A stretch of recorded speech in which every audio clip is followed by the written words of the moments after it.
donc accueillir Mister, j'ai oublié, voilà, j'ai son Léger. C'est ça, hein.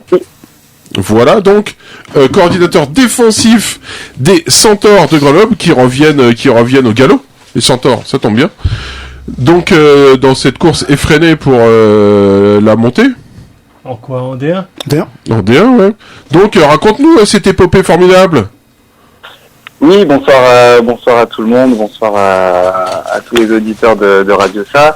Donc c'est vrai que nous on a eu un match assez heureux donc hier en allant s'imposer 21-14 chez les Ours. Pour ceux qui n'auraient pas eu le résultat final. Donc c'est vrai que là ça va. Toi t'as spoilé le résultat quoi. On se passe en concurrence avec Marseille pour la montée, donc c'est vrai que c'est pas forcément un objectif qu'on avait dès cette année, mais voilà, en attendant on en est là, donc on va prendre d'abord le match et puis après on verra pour la montée, mais bon, pour revenir sur le... Benjamin, oui. Comment ça c'était pas un objectif pour les Centaures de remonter cette année?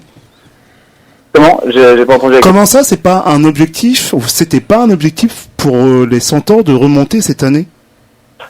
Parce que le club avait visé ça pour d'ici 2 à 3 ans. C'était l'objectif qui avait été posé d'ici on va dire une année ou deux encore. Mais bon, là on a la possibilité. Si on a la possibilité de le faire cette année, on le fera. Je pense. Enfin, ce sera discuté avec le bureau. Mais c'est vrai que c'était pas un objectif clairement affiché pour dès cette année. Maintenant, comme je disais, on en est là aujourd'hui. Donc on va continuer de faire le travail qu'il faut pour monter si on nous en donne si les résultats sportifs nous en donnent l'occasion. Non mais tu es en train de dire en gros que c'était quoi? C'était une question de maturité du groupe, que vous n'estimiez pas suffisamment aguerri pour pouvoir prétendre à la montée, ou est-ce que c'était plutôt une question plus structurelle et parce qu'on sait que monter en élite, ça, il y a d'autres contraintes. C'était quoi la difficulté? Voilà, je pense que l'appréhension, on va dire, c'était plus au niveau structurel, parce que c'est vrai que bon, on avait vécu ça il y a quelques années maintenant, et on sait ce que ça demande, et là on est en train de rebâtir un peu les fondations du club sur une base de développement durable. On a eu pas mal de nouveaux salariés qui sont arrivés au sein du club pour justement nous aider à bâtir un projet sur vraiment des bases solides, mais voilà, on en était à l'étape de construction du projet. C'est vraiment le but ultime de tout ça, c'est de retrouver les meilleures équipes françaises. Mais voilà, comme je disais, on s'était pas forcément mis de pression à remonter directement cette année. Voilà, après le sportif fait que on est en bonne position quand même, donc voilà. D'un point de vue plus, c'était après bon en termes de par rapport au groupe, et c'est vrai qu'on a un groupe qui est assez jeune, donc on apprend encore pas mal sur les matchs, on fait encore pas mal de petites erreurs, mais bon, après sur le sportif, c'est après quand on a une équipe de compétiteurs, on vise toujours les meilleurs résultats sportifs possibles, donc le problème n'était pas vraiment au niveau sportif, je pense. Pas poser la question dans ces termes-là, mais plus sur le structurel, on va dire. Donc le structurel entre de la D2 et de l'élite, ça correspond à quoi? Alors c'est déjà les coûts de déplacement qui sont un peu plus élevés, étant donné que les déplacements sur le nord, ça fait des déplacements qui sont quand même bien plus importants par rapport à juste jouer dans une conférence sud. Même si bon, de temps en temps, on a des déplacements soit à Bordeaux, soit à Montpellier en fonction des années. Pardon, pas à Montpellier, à Toulouse, qui sont les deux plus gros déplacements qu'on doit faire au sud. Bon, après, c'est vrai que c'est un peu plus régulier, donc c'est vrai que quand on se déplace au nord, ça fait des gros déplacements avec des nuitées à l'hôtel, etc. Donc c'est vrai qu'en termes de budget, c'est pas anodin pour l'exercice du club sur une saison, quoi. Donc ce genre de choses là. Après il y a effectivement peut-être étoffer un peu le coaching staff. On avait commencé à faire ça cette année avec l'arrivée d'un head coach canadien Donc après, effectivement, si on veut aller en élite, il y a encore des petits trous, on va dire, dans nos équipes de coaching, où on aimerait avoir un peu plus de coach de position, etc. Donc à voir comment on remplirait ça. Parce que ça nous paraît. À un moment, faut être adulte, faut enlever les petits trous. Oui. Nécessaire pour être en compétitif en première division, en tout cas. Ok, mais vous étiez en élite il y a quoi, 5 ans? Oui, c'est ça. Il y a la dernière saison de mémoire, c'était 2013. Donc qu'est-ce qui alors parce que vous êtes une équipe, on va dire une équipe de du ventre mou de l'élite, sans manquer de respect. Hein. Une équipe de ventre mou de l'élite, parce que vous avez été en finale quand même. Bah oui. Donc c'est pas le ventre mou. L'année où ils montent. Donc vous avez été une bonne équipe d'élite. Vous êtes une très bonne équipe de D2. Qu'est-ce qui manque justement pour qu'il y ait une régularité? Bah après, je pense que on a bénéficié d'une très belle génération de joueurs quand on est monté de la D2 à l'élite et où on a performé les 2 premières années en élite assez correctement.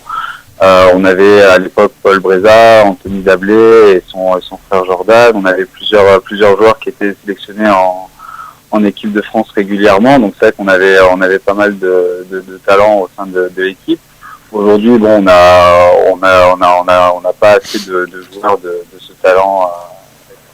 On va dire, bon, même si on trouve pas des Anthony Dablé à tous les coins de rue non plus, mais on n'a plus le talent qu'on a pu avoir auparavant. Donc c'est peut-être un peu ça qui nous manque, d'avoir des gros talents de ce genre-là. Donc c'est pour ça qu'aujourd'hui on essaye de mettre en avant la formation des jeunes pour essayer de capitaliser sur nos jeunes effectifs qui pourront peut-être un jour se révéler, parce que voilà, quand on est sur des jeunes, on sait jamais ce qu'ils vont pouvoir devenir, quel engagement ils pourront y mettre. Donc voilà, on fait le pari sur les jeunes et on verra bien si on retrouve des talents, mais voilà, c'est on va dire que c'est vrai qu'on a perdu à ce niveau-là, et bon, après c'est vrai que ça nous a manqué un petit peu à ce niveau-là de la compétition, d'avoir des bons joueurs de calibre nationaux, internationaux. La question de cow-boy qu'aime bien poser Eclipso. Ouais, ça te surprend, ça. Si, bah, c'est la question qui fâche, La question qui fâche, c'est Grenoble, est-ce une ville assez grande pour 2 clubs? Alors c'est vrai que bon, c'est toujours un petit peu délicat, parce qu'en plus bon, nous on est vraiment les 2 clubs des Diables Bleus et des Centaures sont vraiment sur la même agglomération, alors que bon, dans d'autres situations où on a les clubs qui sont soit sur la ville principale et l'autre sur une des villes périphériques. Mais là, c'est vrai que nous on est sur 2, et c'est vrai que c'est plus au niveau des jeunes que ça pénalise le plus, de voir que on pourrait avoir de très beaux effectifs jeunes en championnat U19 ou en championnat U16, et qu'on est obligé de répartir un petit peu les deux. Donc effectivement, c'est vrai que c'est une question qu'on se pose, et où on essaye de travailler en bonne intelligence avec les Diables Bleus pour essayer de pas trop se marcher sur les pieds les uns des autres, et puis développer le sport avant tout sur l'agglomération. Ok, et donc alors j'ai vu que cette saison, donc 8 matchs joués, 5 victoires, 3 défaites, dont 2 contre les Blue Stars, deuxième journée 49-0, et l'autre c'est 8e journée 22-32, deuxième défaite. Comment t'abordes cette rencontre? Tu veux pas parler d'abord du match des ours quand même, juste avant de penser déjà, non? Ah non, mais il faut penser à la vie. Je sais pas si vous voulez que... Moi, j'ai envie que tu commences par le match des ours, déjà. Pour comment? Oui, alors... n'écoute pas. C'est Chapeau qui commande. Chapeau de cow-boy. Non, attends. C'est dans l'ordre, un peu. Tu vois, l'ordre, tu vois. L'ordre. Ça a jamais... Alors, Radio Ça n'a jamais été un truc. Dans l'ordre, déjà, voilà. L'ordre, bah, déjà, Donc, commençons par demain et nous reviendrons avant-hier. J'aime pas. Voilà. Donc, raconte-nous un peu. Alors, du coup, Vas-y, fais dans l'ordre que tu veux maintenant. Tout le monde oublie ses questions. Ouais, c'est ça, n'importe quoi. Mais on t'écoute. Vas-y, au feeling. Pour le match d'hier des Ours, bon, le match c'est vraiment défini sur le dernier quart-temps parce que bon, il y avait 7-6 à la mi-temps. Le score est resté à peu près le même jusqu'à fin du troisième quart. Alors je me rappelle plus s'il marque même lui, à 14-6 dans le fin du troisième quart ou début du quatrième. Sur une interception qui remonte, c'est même une interception dans la end zone où le défenseur remonte tout le terrain pour aller marquer. Donc là, il passe à 14-6. Bon, nous, on était du côté défensif, on était assez serein parce qu'on les avait, à part sur le premier TD, où ils marquent sur un gros jeu de leur QB qui s'échappe sur un jeu d'option. À part ça, on les avait assez bien tenus tout le long du match. Donc on était assez confiant sur le fait qu'on n'allait pas reprendre de points. Bon, après il restait à marquer, mais bon, on drivait suffisamment en attaque pour pouvoir y prétendre. Donc il a fallu attendre un petit peu parce que il y a eu on n'est pas passé loin non plus de perdre ce match parce qu'à un moment le ballon a été intercepté une nouvelle fois, mais le jeu a été rappelé pour brutalité sur le passeur. Donc c'est vrai que ça aurait pu être complètement différent à l'avantage des Ours, mais donc on doit récupérer le dernier drive, il doit rester un peu moins de 3 minutes. On marque pour revenir donc à 14-12, on réussit la transformation à 2 points. Et donc suite à ça, il reste un drive avec un peu plus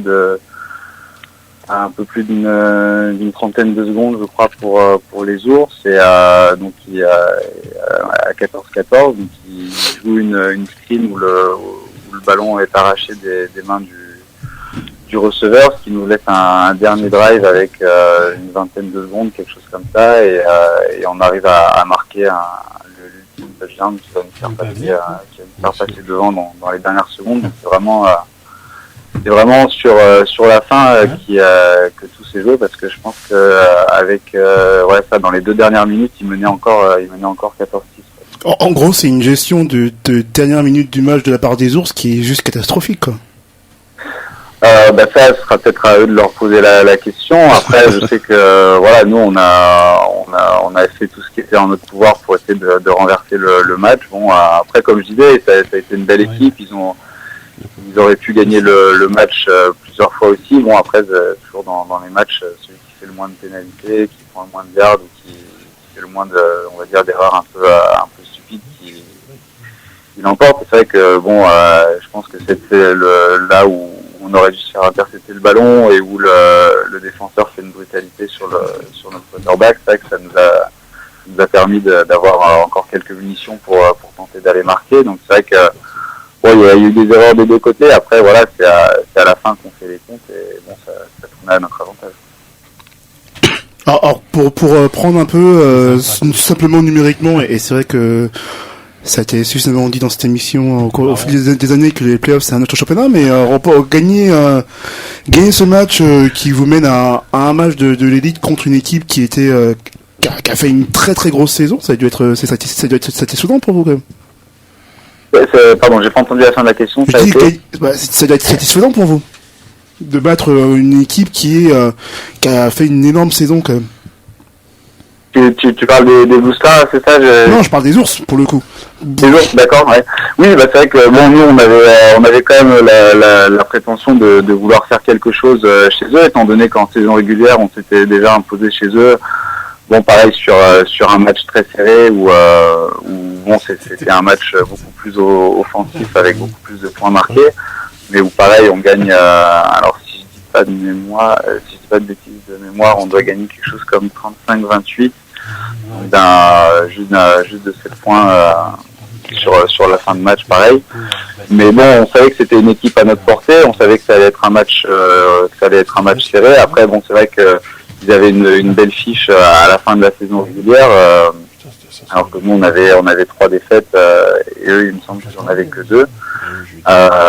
Donc c'est vrai que c'était on savait que ça allait être un match difficile, un match serré, mais en même temps on était clairement on avait des ambitions quand même pour ce match-là, étant donné que comme je disais, on les avait déjà battus chez eux et que voilà, on n'allait pas faire les playoffs, on les fait pour les gagner, quoi. Bah si, tu voulais poser la question sur le Blue Star. Non, il veut pas me répondre dans l'ordre. Je ne poserai plus de questions. Il n'a qu'à répondre dans l'ordre. Oh, la petite fille, quoi, il boude. Fallait répondre dans mon ordre. Merde, je suis tout perdu. De la question. Voilà. Non, donc comment t'abordes cette rencontre, donc? Parce que les Blue Stars, vous les connaissez, c'est vos meilleurs ennemis, on va dire. Comment? J'avais fait une putain de formule. Merde, si tu n'écoutes rien, merde. Non, les Blue Stars. C'est pas terrible, mais je t'écoute. Non, je dis les Blue Stars, vous les connaissez, parce que c'est un peu vos meilleurs ennemis. Ils vous ont battu 2 fois cette saison en saison régulière. Comment toi t'abordes et comment les joueurs abordent cette rencontre? Oui, alors c'est vrai qu'on a perdu le match aller et le match retour contre les Blue Stars, c'est vraiment cette année c'est vraiment la grosse équipe du Sud en tout cas. Donc c'est vrai que bon le premier match il n'y avait pas photo, on a pris une grosse défaite 49-0. Bon qui peut s'expliquer un peu de notre côté du fait que il y a eu une grande période de froid sur Grenoble et pendant 2 semaines et demie avant le match, on n'a pas eu accès à notre terrain d'entraînement. Donc bon, on avait essayé de travailler sur la vidéo, étant donné qu'ils avaient commencé leur première journée et que c'était la deuxième journée du championnat, mais la première pour nous, étant donné qu'on avait les Giants en première journée, ouais.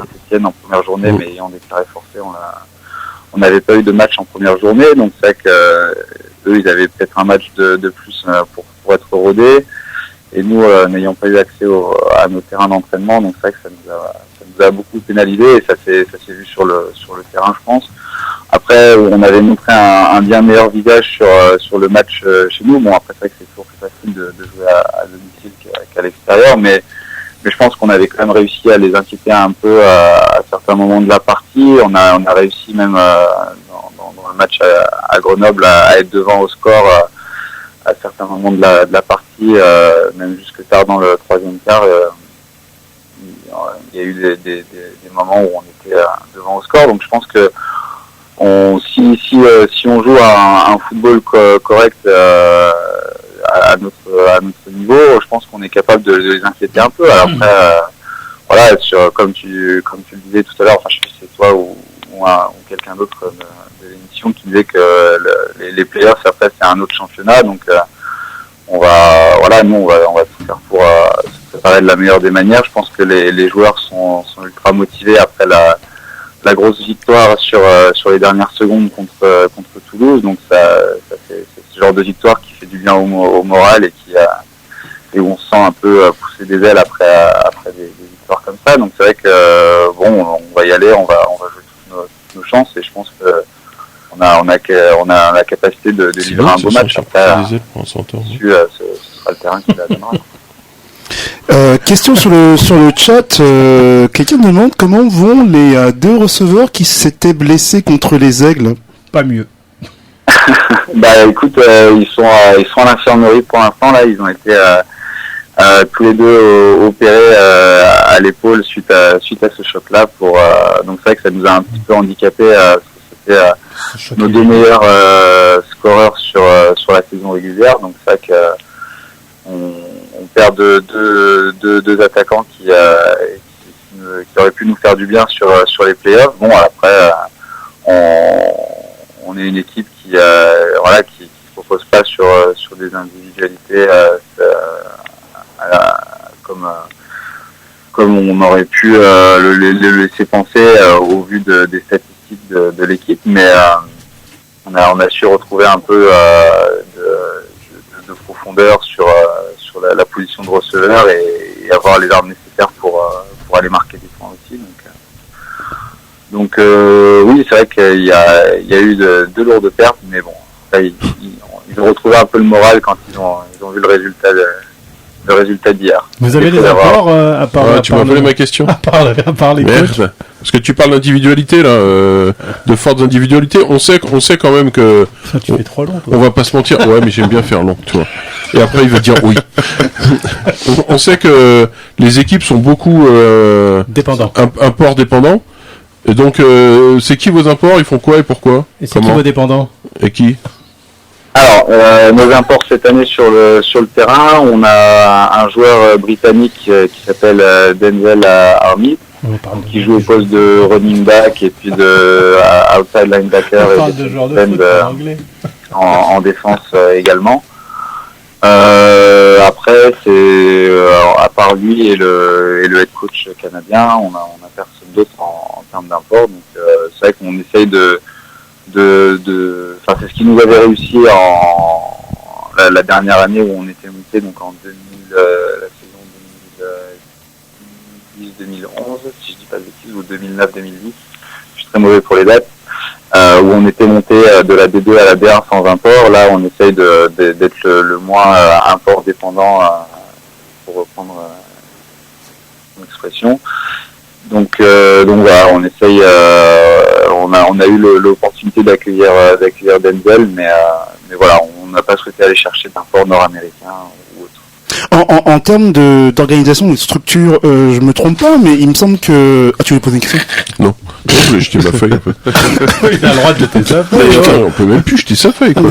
Je dis pas de bêtises, il me semble il me semble que vous avez quelques fois cette saison organisé des matchs sur un stade qui était pas forcément beau, non? Vous avez organisé un match sur le terrain de rugby. C'était comment? Enfin, ça a eu un beau succès populaire ou pas?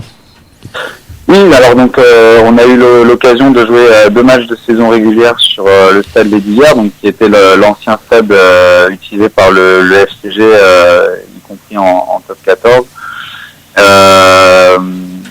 Donc c'était pour nous un événement où on a essayé de faire le plus de communication possible en local, afin d'en faire un bel événement à chaque fois. Donc c'est vrai que ça a eu alors après je serais peut-être pas le mieux à même de dire en termes de retombées ce que ça a pu nous apporter, pardon.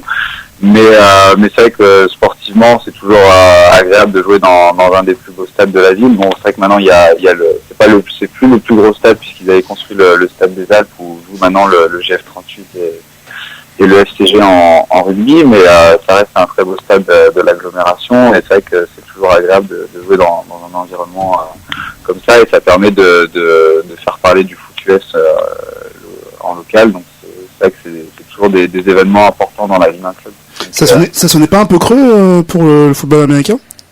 Où il y avait du monde? J'ai compris football américain, mais non, c'est bien. C'est déjà ça. Nous allons parler lentement. Nous allons parler lentement pour toi. On a quelques problèmes avec le téléphone, mais je te demandais faut qu'il assume. Je te demandais si le stade ne sonnait pas un peu creux ou s'il y avait du monde. Effectivement, ça peut donner l'air un peu creux quand on peut voir certains clichés, ou dans le sens où les années précédentes, quand on a joué sur ce stade-là, on avait ouvert que la tribune principale, et dans le but de la remplir et qu'on ait une belle tribune bien remplie. Là, cette année, ça avait été ouvert sur toutes les tribunes, donc ça avait un peu dispersé le public, mais bon, le public était motivé et ça sonnait pas si... Non, c'était correct en termes d'ambiance, ça sonnait pas creux, je pense. Et puis le spectacle a été à la hauteur des attentes du public, visiblement. Donc non, je pense que ça a été quand même un bel événement dans les deux matchs. Et vous êtes perçu comment par la municipalité, parce qu'il y a quand même énormément de sports de haut niveau à Grenoble. Alors je connais pas la population de Grenoble, mais comment vous êtes aidé, vous êtes reconnu, comment ça se passe?